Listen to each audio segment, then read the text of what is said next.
မင်္ဂလာပါခင်ဗျာ Revolut Burma News Channel ကနေပြီးတော့စက်တင်ဘာလ3ရက်နေ့ညနေပိုင်းရရှိထားတဲ့သတင်းများကိုတင်ဆက်ပေးပါမယ်ပထမဆုံးတင်ဆက်ပေးရမယ့်သတင်းကတော့မန္တလေးနန်းတွင်အလဲပိုင်းတိုင်းစစ်ဌာနချုပ်ကိုဒီကနေ့မနက်ပိုင်းကတရားခွန်မရှော့တိုက်တုံး10လုံးနဲ့ပြစ်ခတ်တိုက်ခိုက်ခဲ့တဲ့ဆိုတဲ့သတင်းကိုတင်ဆက်ပေးပါမယ်ဒီကနေ့စက်တင်ဘာလ3ရက်နေ့မနက်4:08မိနစ်အချိန်မှာ Brave Warriors for Myanmar BWM အဖွဲ့ရဲ့စီမံမှုနဲ့ Shadow မန္တလေးအဖွဲ့ကမန္တလေးမှာရှိတဲ့အာဏာသိမ်းစစ်ရှုံးကောင်စီရဲ့အလဲပိုင်းတိုင်းစစ်ဌာနချုပ်လဘခအတွင်းထဲကိုတရားခွန်မရှော့တိုက်တုံး10လုံးနဲ့ပြစ်ခတ်တိုက်ခိုက်ရာ9လုံးကိုအောင်မြင်စွာပြစ်ခတ်တိုက်ခိုက်နိုင်ခဲ့တယ်လို့သိရပါတယ်အလဲပိုင်းတိုင်းစစ်ဌာနချုပ်လဘခဟာတော်လိုင်းရေးအင်အားစုများဆင်နွှဲနေတဲ့1027ဒုတိယလှိုင်းရှမ်းမန်းစစ်စင်ရေးမှာအာဏာသိမ်းစစ်ရှုံးကောင်စီဘက်ကတံပြန်ခုခံနေတဲ့စစ်စခန်းများကိုအဓိကကိုကဲနေတဲ့အရေးပါတဲ့စစ်တိုင်းဌာနချုပ်နှစ်ခုတည်းကတစ်ခုဖြစ်တယ်လို့သိရပါတယ်ယခုအခါမှာတော်လိုင်းရေးအင်အားစုများကအဲ့ဒီစစ်တိုင်းကိုကဲရေးဌာနချုပ်နှစ်ခုတည်းကတစ်ခုဖြစ်တဲ့အရှိမြောက်တိုင်းစစ်ဌာနချုပ်ရမခကိုဖြိုခွင်းသိမ်းပိုက်နိုင်ခဲ့ပြီဖြစ်တယ်လို့သိရပါတယ် BWM အဖွဲ့နဲ့မဟာမိတ်အဖွဲ့များကလည်းတော်လိုင်းအင်အားစုများရဲ့1027ဒုတိယလှိုင်း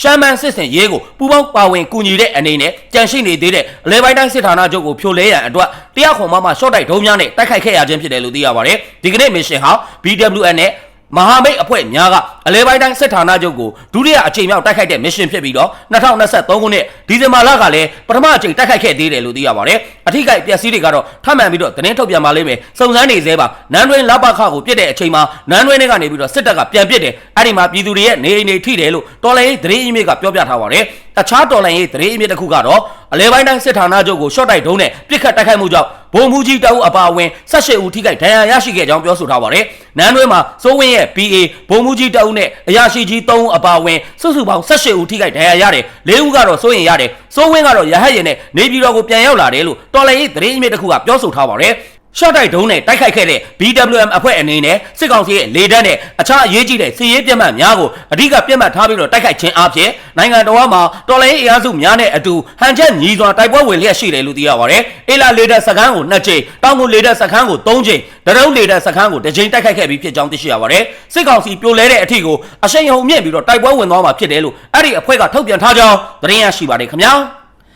နောက်ထပ်တင်ဆက်ပေးရမယ့်တိုက်ပွဲသတင်းကတော့ကရင်ပြည်နယ်မှာဩဂတ်လတိုက်ပွဲများအတွင်းစစ်သား6ဦးသေဆုံးကအကြမ်းဖက်စစ်ကောင်စီဘက်ကလူနေအိမ်40ကျော်ကိုမိရှို့ဖျက်ဆီးခဲ့တယ်ဆိုတဲ့သတင်းကိုတင်ဆက်ပေးပါမယ်။ဩဂတ်လ1ရက်နေ့ကနေပြီးတော့31ရက်နေ့အထိကရင်ပြည်နယ်လွိုက်ကော်ဒီမော့ဆိုလမ်းမကြီးတစ်လျှောက်မှာကရင်တော်လိုင်းတပ်များနဲ့စစ်ကောင်စီတပ်ဖွဲ့များကြားမှာထိတွေ့တိုက်ပွဲများရက်ဆက်ဖြစ်ပွားခဲ့တယ်လို့သိရပါတယ်။ဘောလခဲမြို့နယ်မှာရှိတဲ့စစ်ကောင်စီရဲ့စခန်းတစ်ခုကိုသိမ်းပိုက်ရှင်းလင်းနိုင်ခဲ့ကဖရူဇုံမြို့နယ်ဖားဆောင်မြို့နယ်နဲ့ကရင်ရှမ်းတောင်နယ်စပ်ဖဲကုံမြို့နယ်တို့မှာလည်းထိတွေ့တိုက်ပွဲများဂျိုကြားတာရှိခဲ့တယ်လို့သိရပါတယ်။လွိုက်ကော်ဒီမော့ဆိုလမ်းမကြီးတစ်လျှောက်မှာရှိတဲ့စစ်ကြောင်းထိုးနေတဲ့စစ်ကောင်စီတပ်ဖွဲ့ကိုကရင်တော်လိုင်းတပ်ဖွဲ့များကပိတ်ဆို့တိုက်ခိုက်ခဲ့ရာပန်ကန်ဒေါ်ပိုစီ6မိုင်စံပြကြေးရွာများတစ်လျှောက်မှာဩဂတ်လတလလုံးမှာထိတွေ့တိုက်ပွဲများရက်ဆက်ဖြစ်ပွားခဲ့ပြီးတော့တိုက်ပွဲများအတွင်းမှာစစ်ကောင်စီဘက်ကထိခိုက်မှုများပြားခဲ့ပြီး၎င်းတို့ထံကနေပြီးတော့ခရမ်းမီကြောက်များကျန်းမာရေးပစ္စည်းများနဲ့အသုံးဆောင်များကိုတင်စီရရှိခဲ့တယ်လို့သိရပါတယ်။လွိုက်ကော်ဒီမော့ဆိုလမ်းမကြီးတစ်လျှောက်မှာစစ်ကြောင်းထိုးလှုပ်ရှားနေတဲ့အကြမ်းဖက်စစ်သားများကပန်ကန်ဒေါ်ပိုးစီ6မိုင်စံပြကြေးရွာများတစ်လျှောက်မှာရှိတဲ့အရက်သားပြည်သူများရဲ့နေအိမ်40ကျော်ကိုမိရှို့ဖျက်ဆီးခဲ့တယ်လို့သိရပါတယ်။ပြည်သူများအနေနဲ့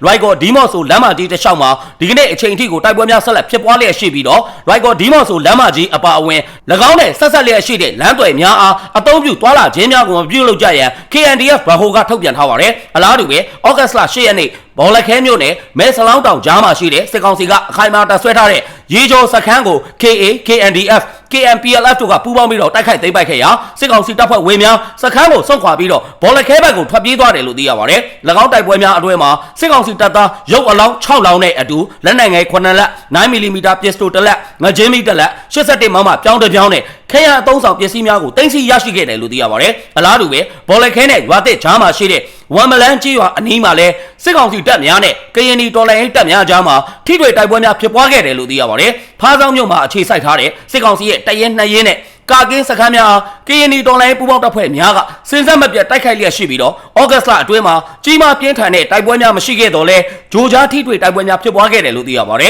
။ဩဂတ်လအတွင်းမှာကရင်ရှမ်းတောင်နယ်စပ်မှာရှိတဲ့မိုးပြဲမြို့နဲ့ဖဲကုံမြို့မှာဂျိုကြားတိုက်ပွဲများသာရှိခဲ့ပြီးတော့စစ်ကောင်စီဘက်ကတိုက်ပွဲဖြစ်ပွားခြင်းမရှိဘဲနဲ့လက်နက်ကြီးများနဲ့ရန်တပ်ပစ်ခတ်မှုများပြုလုပ်ခဲ့တယ်လို့သိရပါတယ်။ဖရူဇုံမြို့နယ်နဲ့ဒီမော့ဆိုမြို့နယ်တို့မှာအခြေစိုက်ထားတဲ့စစ်ကောင်စီတပ်များကဩဂတ်လနောက်ဆုံးဘက်ကစပြီးတော့တိုက်ပွဲဖြစ်ပွားခြင်းမရှိဘဲနဲ့လူနေကြေးရွာများအတွင်းကိုလက်နက်ကြီးများနဲ့ဇက်တိုက်ပစ်ခတ်ခဲ့ရာဒီမော့ဆိုမြို့နယ်မှာကလေးငယ်တအုပ်ထိခိုက်ဒဏ်ရာရရှိခဲ့ပြီးတော့နေအိမ်3လုံးပျက်စီးခဲ့ရကြောင်းသိရရှိပါတယ်ခင်ဗျာ။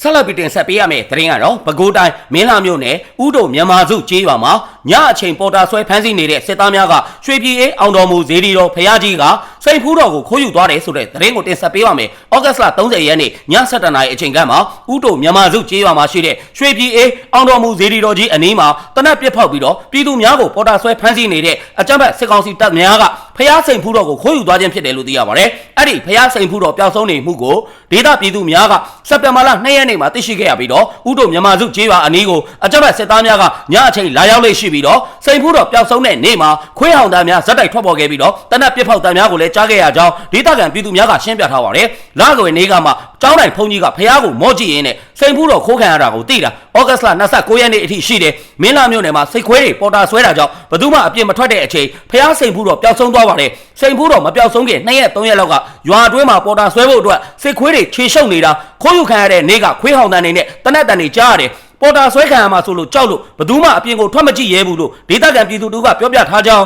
သတင်းရရှိပါတယ်ခင်ဗျာနောက်ထပ်တင်ဆက်ပေးရမယ့်တိုက်ပွဲသတင်းကတော့မကွေးတိုင်းပခုတ်ကူမြို့နယ်အင်းမင်းကျေးရွာမှာရှိတဲ့အကြမ်းဖက်စစ်တပ်ရဲ့ဂိတ်စခန်းကို drone နဲ့ပုံကျဲတိုက်ခိုက်ရာအကြမ်းဖက်စစ်ကောင်စီတပ်သားများထိခိုက်မှုရှိနိုင်တယ်ဆိုတဲ့သတင်းကိုတင်ဆက်ပေးပါမယ်စက်တင်ဘာလ2ရက်နေ့မွန်လွယ်ပိုင်းပခုတ်ကူမြို့နယ်အင်းမင်းကျေးရွာမှာဂိတ်စခန်းဖွဲ့ပြီးတော့ခရီးသွားပြည်သူလူထုအပေါ်ကိုမတရားဆက်ကြေးကောက်နေတဲ့အကြမ်းဖက်စစ်ကောင်စီတပ်သားများကို RC plane လေယာဉ်များနဲ့ drone ဘုံများကျဲချတိုက်ခိုက်ခဲ့ရာအကြမ်းဖက်စစ်ကောင်စီတပ်သားများထိခိုက်မှုရှိနိုင်ပြီးတော့အသေးစိတ်အချက်လက်တွေကိုတော့ရရှိနိုင်ဖို့စုံစမ်းနေစေဖြစ်တယ်လို့သိရပါတယ်ဘုံဒီ9လုံးလောက်ချခဲ့တာဘန်ကာနာကိုတိတိကျကျပောက်ကွဲပါတယ်အသေးပြောက်တော့မသိရသေးဘူးပြန်ပစ်တာမျိုးလည်းမရှိဘူးလို့ရွှေညာမြေ PDF တပ်ဖွဲ့ကတာဝန်ရှိသူတို့ကပြောကြားထားပါတယ်၎င်းတိုက်ခိုက်မှုကိုဒေါင်းလန်လွှဲ့မဲ့စိတ်တမန်ပြည်သူ့ကာကွယ်ရေးတပ်ဖွဲ့နဲ့ရွှေညာမြေ PDF တပ်ဖွဲ့တို့ကပူးပေါင်းတိုက်ခိုက်ခဲ့ခြင်းဖြစ်ပြီးတော့ပြည်သူ့ကာကွယ်ရေးတပ်ဖွဲ့ဝင်များအထိကိမရှိဘဲနဲ့ပြန်လည်ဆုတ်ခွာနိုင်ခဲ့တယ်လို့သိရပါတယ်ဒါအပြင်ဒီကနေ့မနက်10:00နာရီအချိန်မှာတောင်ကိုခရိုင်ရွာတန်းရှိကျေးရွာကိုစစ်ကြောင်းထိုးလာတဲ့စစ်ကောင်စီတပ်များကို KNU ကွန်မန်ဒိုတပ်ကတွားရောက်တိုက်ခိုက်ရာစစ်ကောင်စီဘက်က9ဦးသေဆုံးခဲ့တယ်လို့ KNU တပ်မဟာနဲ့တောင်ကိုခရိုင်က